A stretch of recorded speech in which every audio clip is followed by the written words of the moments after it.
The media landscape has changed significantly since the UN General Assembly proclaimed World Press Freedom Day in 1993. The unprecedented use and development of AI systems are playing a transformative role in journalism and the media and on press freedom. I mean, I shudder now to think about a video that I saw only yesterday. I'm even afraid to describe it to the rest of the world. It was a video, I'll just say the two people who were involved in it, so that if you have seen it yourself, you will know why I'm not eager to describe what happened. It was Trump and Zelensky and what AI had done with it.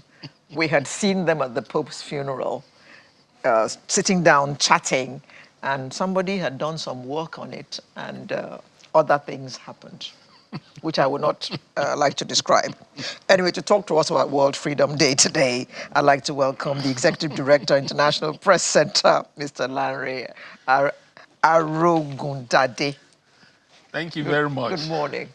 I'm sure you have seen that video because you are laughing. And I do hope that after this, there will not be our own version of the video. I'm not saying anything. That certainly did not happen. Where you are pointing this finger it didn't happen. at my long nose. And I'm retaliating by pointing to your own alpine nose. Oh, my God. Well, it's not a laughing matter, really. It's... AI can get a lot of people in trouble. Yeah, it's a crisis that we are facing. And it's not just about Trump and Zelensky. I don't know if you've seen so many videos about Traore, Burkina Faso. Suddenly, it's everywhere. It's inside an aeroplane doing these. It's all kind of things. And it just shows you, the power of AI at manipulating, audiences. Yeah. But the thing is that for this to happen, it's like, it's an industry. In those days, we used to speak of the military-industrial complex, where we're talking of the advanced, capitalist countries like United States, United Kingdom, and the rest of them. But I think we now have, an AI industrial complex, possibly, funded by interest, political interest, governments who are trying to change, the narrative. So when you look at the whole picture of Traore, it's not as if it's not doing things that his people like, but the whole idea is narrative around the question of, control, interests, Russian interests, American interest. So depending on whose interest, they now try, to manipulate. So this is a big crisis that we're facing, and it poses a real challenge for the conventional media. Well, just to that be is clear, where we are. Yeah, just to be clear, the theme of World Press Freedom Day this year is reporting in the brave new world the impact of artificial intelligence, AI, on press freedom and the media. My angle to it this morning, my first angle to it with you this morning is the gullibility of the people. Because if the people do not have interest in, what we call tasty news, something that is just salacious. Salacious, exactly. Salacious, just something that, this is good, this is sweet. Yeah. This will sell. Yeah. This is interesting. I don't know if, all these issues that we're raising will be as salient. So is there a way, do you see a chance in heaven where we are able to get people here on earth. where we are able to take people's mind, where we are able to take people's mind away from salacious news to authentic news? Yeah, so I think that is what confronts us now. That is what we need to do or do better in terms of media literacy, in terms of educating, audiences, in terms of, repeating the facts so that people become very familiar with those facts. So, for example, this Zelensky thing it will be the duty of the conventional media, the channels, television of this world, to once in a while remind audiences that this is what happened when the Pope was buried, and that anything to the contrary, people should not just believe, or at least disregard. But you see, and that is the thing about fake news or whatever we call it. Traditionally, people are interested in gossip. People, just want to know what it has always happened, even in our political sphere here. Remember in those days when we were growing up, we grew up with information that, Awolowo appeared on the moon and all those, kind of things. We like to build these images. Really? Even some of the history that we talk about, those things that happened in the past, the armies of those empires and so on and so forth. Sometimes you ask yourself, who really put down these statistics? Some of them even predate counting and knowledge and so on. So rumors have always been there. But I think the difference was that in the past, the media was seen as credible. And those rumors were not stronger than what the media was dishing, to the people. So part of the challenge, if we have to face the truth, is about credibility, about where people turn to for news. What do they believe?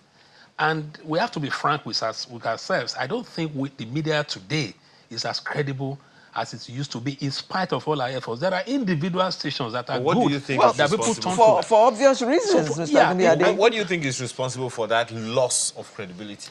Well, I think so many factors. Political factor is part of it, in the sense Ownership that factor as well. People are no longer sure which medium they will turn to for objective reports, and they could count them on their fingers when it comes, to news and so on. There's a whole lot of, politicization of information, and it's so, difficult. And so we have to now begin to think of how we get the true information across, to our people in such a way that, first and foremost, if they don't get that news from any one of us, they would not likely believe it. They will say, look, let's wait until we tune to channels and so on before we can get that. I think we need to do, more of that. Now we are confronted by technology, which is a problem because everybody holds this mobile phone. And even before this AI thing started, we've had, WhatsApp and all this platform where people share information. And you share information basically because it comes from your friends. You are on a group platform, maybe it's your school platform, and somebody shares it there. It won't likely occur to you to check. You want to take it as the truth. It's just the same way in those days when a molue will crash into the lagoon and somebody will tell you that molue was fully loaded. 50-something people were in the molue and so on and so forth. And that molue is actually returning from Lagos. It wasn't going to the island, so it couldn't have been full. But then you probe, and they will say it so authoritatively. If you see, okay, who told you this thing? It's my pastor. So if your pastor is the same mentality that drives the conversation. So if your pastor or your GO shares a video on your WhatsApp group, you will take it must be the truth because it's heavenly. The person sending it has that divine mission to tell the truth.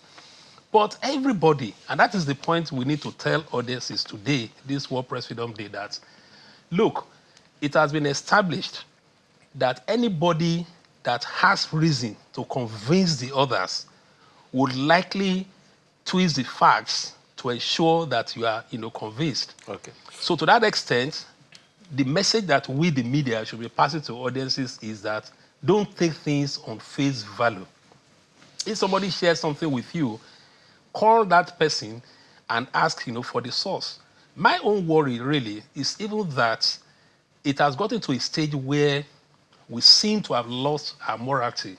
And there was a debate that happened on Facebook recently. And what was it about? The fact that a gentleman slumped during the birthday celebration of the wife and died. Yes. And naturally, because that event itself was being captured by different people. I mean, when we go for ceremonies, these things, so it was expected. So naturally, the thing went to, platforms. But then, people who had gotten this thing on their private platforms started putting it on Facebook. One person did, second person did, third person did, and you begin to ask yourself, what exactly? And the message was, well, take care of your health. which is a valid point. People need to take care of their health. But there are ways you also pass messages. You don't immediately, when something happens, then immediately you say, because you are implying that that person did not take care of his or her health. But that is even aside the fact that this person has relatives who may not have had the story. And you have, sharing that video, adding to trauma, adding to emotional stress, more or less mocking the dead. And what shocked me was that some of our colleagues even attacked some of us. They said it's all because we are old school, that in the age of social media, that's why we're complaining. In other words, we're saying that social media or AI has negated the ethics of our profession. And even not just ethics of our profession, the ethics of our society. Because in the traditional society, in the villages, sometimes somebody runs amok, is removing his or her dress, or something happens. There's a quarrel, in the family. A man is beating the wife, the woman runs out naked. The first thing that community people will do is to clothe that person. Not to record the video. Not to record it. Or a mentally deranged woman or challenged woman giving birth by the roadside, they would offer protection. Technology should not remove ethics of our society. It should not remove what makes us human beings. You're leading me to... And journalists should not defend that. You understand what I'm saying? Because there has to be boundaries. So when journalists go on social media to say, oh, yes, you can share video of somebody who suddenly slumped, then you are missing the point. You have joined, the horde, and you cannot... Mr. Rugudade, you're leading to something that a number of people have been talking about over time. Censorship or no censorship of social media stuff. Because AI is not just to create a video. Yes, I agree with you. There's a whole lot of stuff that goes onto it. It can manufacture a story, something that didn't exist, manipulate pictures, and we have seen enough movies to tell us what AI can do within a very, very short time. Now, today, May 3rd, acts as a reminder to governments of the need to respect their commitments to press freedom, and also a day of reflection among us, media professionals. We just needed to remind ourselves what all of that is about. Sorry, I beg your pardon. I need to ask this question before I forget. How free is our press in Nigeria? Well, we have to go by statistics, and it's an embarrassment because as of today, based on the World Press Freedom Index, Nigeria has dropped. We were 112 last year, at least using the statistics of Reporters Sans Frontiers, that is Reporters Without Borders, is an international press freedom organization. We're at 122. And in their report, they describe Nigeria as one of the most dangerous places to practice journalism, and because of attacks and surveillance. Because the other side of the matter is that these AI tools that we're also talking about, our governments are using it as surveillance instruments, against journalists. And the facts are there. And when I saw that, I know that naturally, government is likely to react. Probably the Minister of Information will say it's not true, the press is free in Nigeria. But then, I'm not surprised because that report, don't forget it says 2025, but it's actually looking at what happened in 2024. And between January and December 2024, at the International Press Center alone, we documented 45 cases of attacks on journalists, about 46, involving 70 journalists and 3 media houses. But the reason why that figure went up was because of what happened during the End Bad Governance protests, when the security agents did not discriminate between violent protesters and journalists, and they were grabbing journalists, they were smashing their cameras. In Abuja, even the commissioner of police was the one directing, attacks on journalists. Now those things have come to haunt the country. Because globally now, as we're speaking here, as this is being celebrated, that information is being shared. So when we talk about bad image for our country, I think this is an occasion to let our governments know that those of us who say, let's respect press freedom, we're not doing it because we're against the government of the day. Could it also speak to, my apologies, following up on that, could it also speak to the capacity of journalists? Because we're talking about technology now. There is also the capacity of our industry to embrace this technology and use it the way it ought to. We know bad news sells. But then, why are we, is it impossible for us also to make bad news, or beg your pardon, good news, as viral as bad news, especially if the news is really good? I think we should. I think we owe that responsibility, because I don't think bad news really sells, as such. Yeah, it may give you the initial followership, but when people begin to realize that it's all sensational, it's just like music, really. When you look at the musicians or the music genres that has endured, they are the ones that are that are original, even though they adapted, even though they made use of technology. But the fact that they retained that originality over time, you won't even recall that you have had hundreds of others. So even when you look at, let's talk of juju music landscape now. Interestingly, there was this recent thing about Sonny Ade. Still about Sonny Ade, Ebenezer Obey, and and the rest of them. And that's because, and every other music that has gone off, like offshoots to them. So I feel that for the media, we need to creatively embrace this technology, use it to report more on things that happen to the people, on positive developments in our society. Much as my own position really is that we have a responsibility to call out government, to call out people. But again, a lot of things happen. The reason my apologies. I feel that one of the things we have, when you talk about capacity, is also that resource, that training that we need, to have. And it goes down even to our institutions, because you'll be surprised that... my apologies. I'm actually more interested in the practitioners today. In the practitioners today. I grew up, as a young man, and in this industry and all. You're still a young man. Exactly. Thank you very much. Unlike some people. Now, I in this industry, I grew up, and I have seen, even today, younger professionals. I am the one teaching them how to use technology to do their jobs. So when, some people are saying it's easier for these people who are quote-unquote citizen journalists to break news that they don't have professional competence to break, because on the one hand, you have the news. On the other hand, there is a way to dispense it to people. I know where you're going. I do a lot of training. My organization does a lot of training. We travel around the country. And I tell you that in this age, we still go to some parts of this country or encounter journalists who do not even have email address. I'm telling you this. It may serve as a shock, but that is just the reality. I'm not as bad as you think. When we're trying to invite them for programs, it becomes a problem. People say, oh, we've sent you email, or they have email, they've even forgotten about it. So for me, these are the no. I don't want to start. I don't want to start. Yeah, maybe a shock, but you could ask any of my staff in the office who regularly interacts with journalists. My program staff, Stella Warfare, Sami Falobi, all of them. They will tell you what they go through.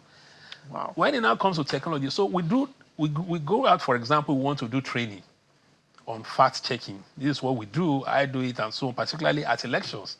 We go to Wenondo, Wenedo, and we encourage our colleagues, come with your mobile phones, Android phones, and something.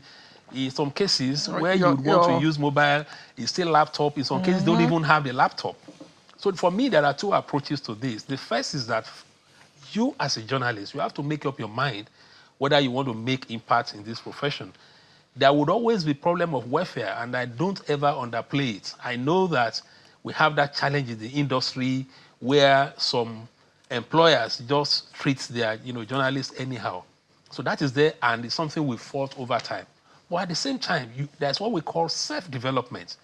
That money you would use to do some other things, if we put it together to get the equipment that you need to train yourself, you might even surprise yourself, because journalism is also that people are looking for credible hands. And I think there was a time when I was having a discussion with Ambrose Oko about possible employment for somebody that I know here, and he was saying that, look, we first started with the qualification. So there's a standard. So people must know that this is a profession that goes with quality, and you have to develop, yourself. So like you said, I go for training. I train journalists on some of these tools and whatever. There are those who are still better than me in this, who are older than me.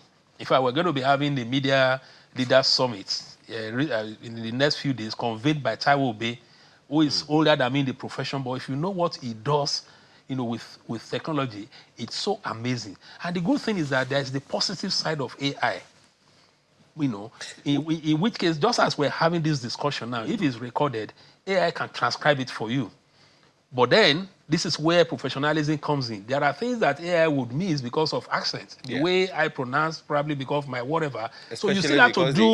You still have to do the rigor. So laziness. This is the time when tools gives the impression that it makes journalism easier. It doesn't really make it easier. It's your ability to work hard, particularly on your own, because no training will cover everything. But when you practice and make use of these tools, then you are better off. And you become sellable even in the industry in terms of career development.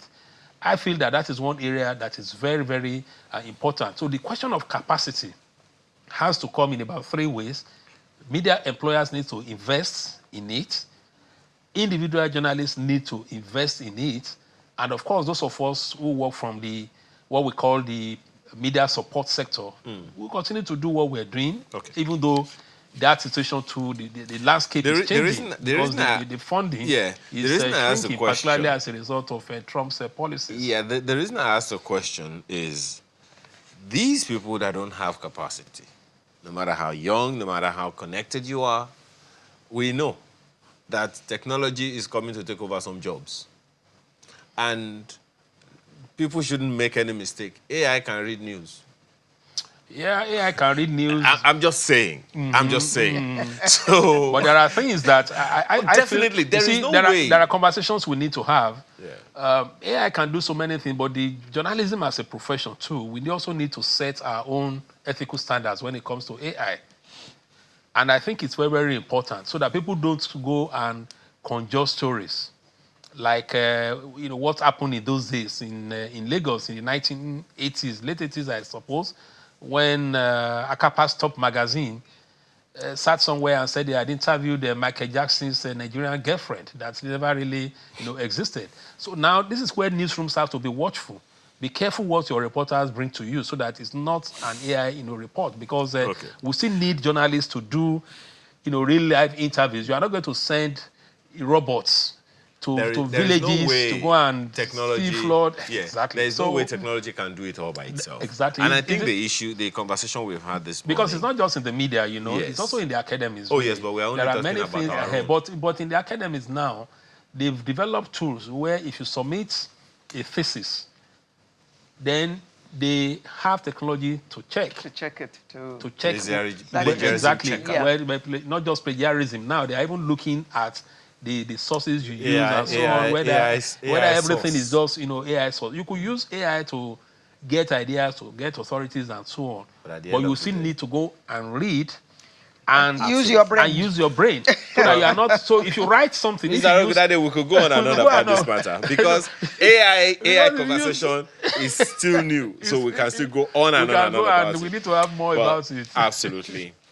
Thank you so much. The Executive Director, International Press Center, Mr. Lanre Arugundade. Thank you very much for coming to talk to us this morning on the occasion of World Press Freedom Day 2025. And let me just say very quickly, I know our time is gone. Thank you, Channels Television.